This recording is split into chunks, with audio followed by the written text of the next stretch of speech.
learning a language is easy. Actually, let's get straight into it. So if there we go. Sometimes the computer doesn't work properly. I don't know why. It's pretty annoying, but this is a stupid picture, but I'm going to explain why it's actually super useful to visualize language learning this way. So the reason I think language learning is so hard, or it's difficult for you at the moment, is really a lot of the time to do with how you actually see language learning. I think the way you perceive problems directly connects to how you actually solve them, and then obviously how you solve the problem is going to determine everything. It's going to determine how difficult it is, etc. So I think a lot of people, this is you right down the bottom, I don't know if you can see my cursor, this is you with a sword. You're hopelessly outmatched because you view language learning as this really, huge, hard, scary task that's going to take a long time. And then, of course, because you believe that, beliefs are the laws that govern our reality, what you're actually doing is making your own success in that goal illegal because you see how difficult it is and you go, okay, this is really hard. And then, of course, you just give up because over time it's too difficult. The perceived difficulty of something outweighs the actual effort you're going to have to put in, and then you quit the language. That is how 99% of people see the language, and that's also why 99% of people don't actually learn a language. So the reason that I've titled this video learning a language is easy actually is because it is, and I'm going to show you why. So instead of viewing it like this as one big actual scary language, I want you to view it like this, and this is not only true, but it will also actually help you learn a language. What's the time before? Okay, perfect. So here we've still got Italian as before. It doesn't matter what language you're learning, that's just one language. And I want you to actually view a language, instead of one big language, I want you to view it as a bunch of tiny little micro skills stuck together. So if you're learning Italian, for example, you're not actually learning Italian. You're learning colors in Italian, as you can see here, numbers in Italian, food in Italian, verb conjugation in Italian, past and future tense in Italian, and then thousands of more skills like greetings. We could be here all day. We could be here for months naming every single skill in a language. Just think about all the things you need to speak English. You need to be able to count. You need to be able to a gazillion different things. And I'm not saying that to intimidate you. I'm actually saying it to do the opposite, which is once you realize a language is actually, it's not Italian, it's a bunch of Italian skills stuck together, it becomes so much easier to actually learn a language because no longer are you actually trying to conquer one huge language goal that's going to be so difficult and you're never going to be able to do it. You're actually trying to acquire micro skills in that language one by one. You're trying to basically collect skills, and over time, the more skills you collect, the better you become. If you think about English or whatever your native language is, you're a master at that language because you've collected so many micro skills in that language. You've been speaking it for decades, unless you're like 7, I don't know how many, that's weird. You've been speaking it for decades, right? So you've been collecting micro skills for a very, very long time. And unfortunately, with the language you're learning, be it Italian or anything else, you haven't actually collected that many micro skills, and that's why you're at a very, very low level in that language. So how do we actually put this into practice? I like to visualize it as you are the artist, not the soldier. So when I say the artist, I mean you're trying to collect skills and master your craft over time. You're unconcerned with how long it takes. You're unconcerned with destroying a massive goal. Of course, it's great to set huge goals. Like, this is a huge goal. You are still trying to learn a language. That is difficult. I'm never going to say it's not a cakewalk, but it's easy because it's not this huge, complicated process that's just impossible. It's actually tiny baby steps, tiny micro skills you need to acquire over time. And that is actually how you learn a language. So you're not a soldier trying to destroy a huge goal. You're an artist acquiring skills over time.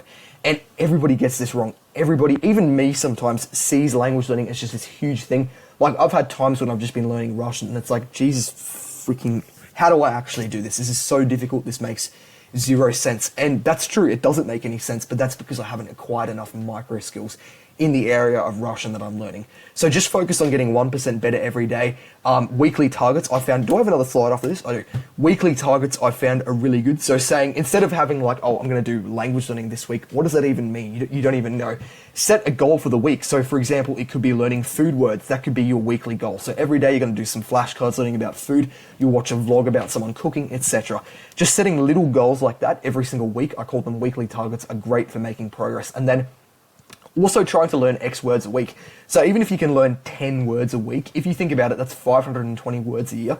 That's not too bad. And I think that's a very small number of words to learn each week. I think most people, if they actually try, can learn at least 50 words a week. And then we're learning about 2,500 words a week. So at that rate, we would easily, plus you're just going to learn other words just on accident. So at that rate, you could easily be, conversational in an like you could easily be able to speak a language like Italian that's fairly easy within probably about 18 months because you'd be around the 10,000 word mark and you'd have a reasonable knowledge. So you'd be able to speak it.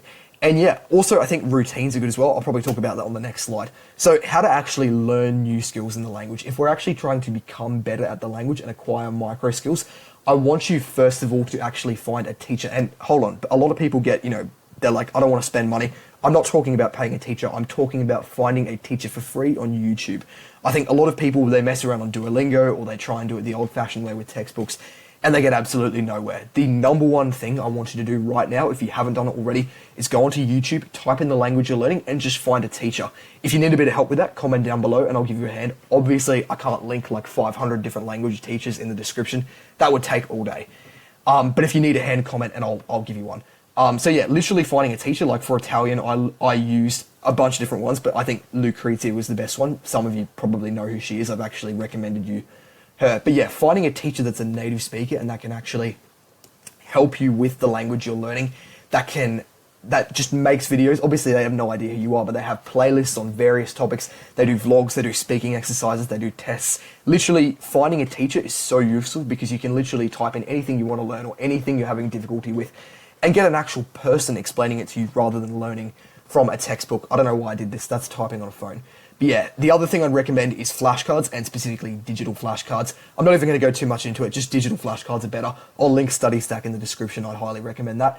And then consuming content as well. So having some kind of content you're consuming is really good. One, because you just pick up words, like I know in Russian, in the last probably a week or two ago, I just learnt like primer, which means example, just from reading. It's just a word that comes up a lot. So if people, when Russians say например, it means, for example, someone's going to critique my pronunciation, I don't care. I'm a beginner in Russian, for the record, I'm still learning that. So yeah, I think having some kind of content, so it could be reading or watching vlogs if you're a complete beginner, with subtitles, and it can be easy text. Don't worry if you don't understand every word. It is actually improving your brain even if you don't realize it. And then also just learning things that interest you. I think a lot of people think there's some kind of like rock solid path that they have to follow to learn a language, and that's just so not true, because what you're actually doing is acquiring micro skills over time, like we've established. So if you want, literally grab a pen and paper, like there's a notebook and pen. Make a list of a few topics that interest you, like it could be Harry Potter, it could be whatever, the gym, and just write like 10 or so words for each of them that actually interest you. Put them into flashcards. Obviously, you'll need to use Google Translate to figure out what the actual translation is, and just learn them. And then, you can watch some videos on that. There are plenty of fitness vloggers, if the gym is your thing, in literally every language, and you can find translations of literally anything.